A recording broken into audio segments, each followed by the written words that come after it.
All right, so let's say you have a list of words, and I'm just going to make a list.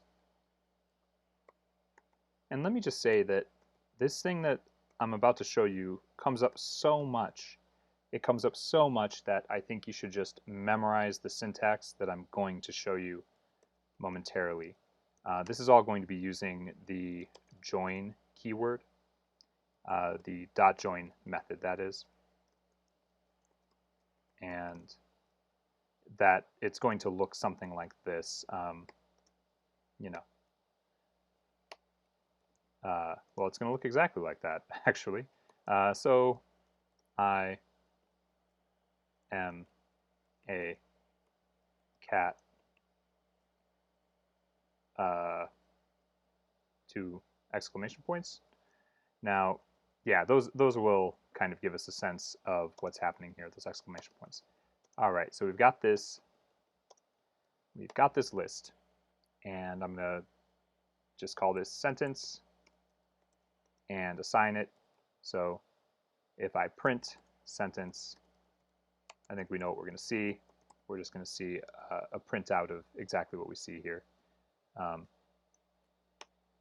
am a cat, exclamation, exclamation. Great. So this syntax, this join syntax, that, again, I think you should memorize, is just going to put this together into a string. And notice, it's inserting a space. Notice this space. It is inserting that space between each element. So I could put a dash there. And what would we get? I-M-A-cat exclamation exclamation. I could put an underscore, and this is going to come in handy if you're making a shell script that is going to output file names, for instance.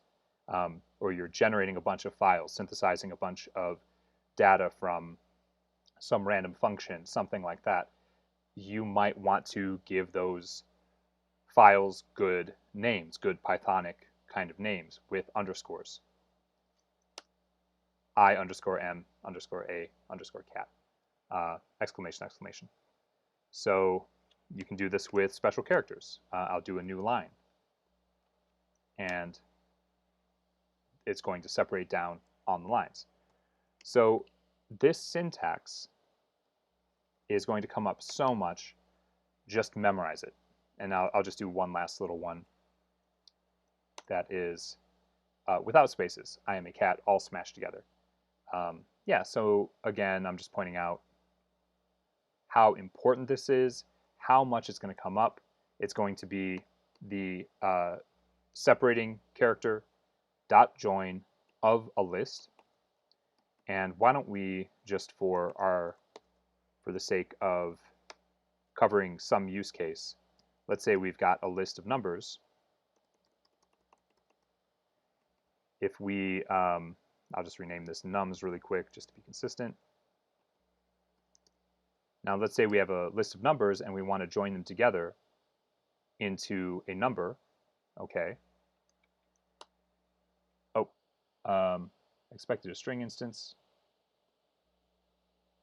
Oh, I think I run into this every once in a while. Okay, so in this case, we can't actually join these because they're numbers. And what I would do here is I'm going to make a comprehension, and I know you haven't really seen this, but num for num in nums. I'm actually going to go through and stringify all of these elements using this comprehension, and I'll break the comprehension out in a second because this is going to be something you run into. I'll put this into a for loop, but just notice that I'm casting each of these into being a string in order to be able to join them. So join is only going to work on string types in a list. A little bit frustrating, that, but if you know that, then you can correct it. So I just concatenated all these numbers that have been casted to string and joined them together. And just to just to kind of give you the for loop version of this, I'm going to make an accumulator. I'm going to say for num in nums. This is going to do the same thing that that comprehension on line 3 did. I'm going to say nums2 dot append string of num, and instead of joining nums, I'm going to join nums2 since that's my accumulator, and we should see the same result here. And we do, and we do.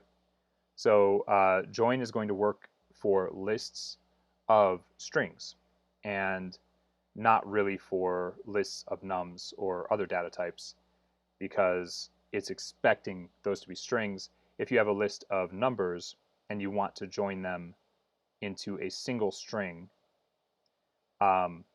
you're going to have to convert each number.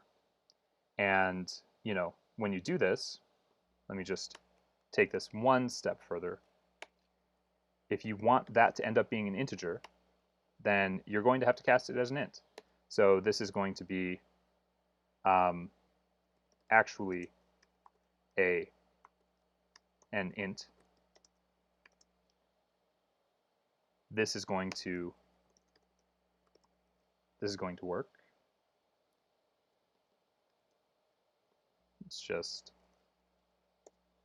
okay. VS Code. All right. Actually an int. Print type of actually an int. We're going to expect this to be an int. I don't think we're going to be surprised when we see that it is. Class int. Now, this may seem a little bit cryptic, okay?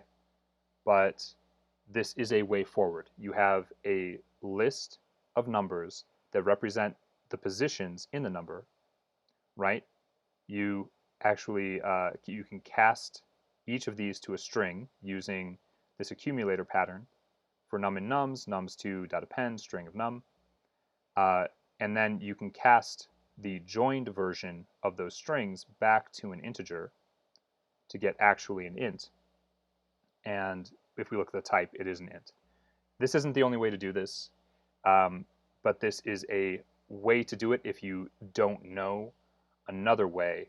This is a strategy using join. Join is an amazing tool. Memorize this pattern right here, right?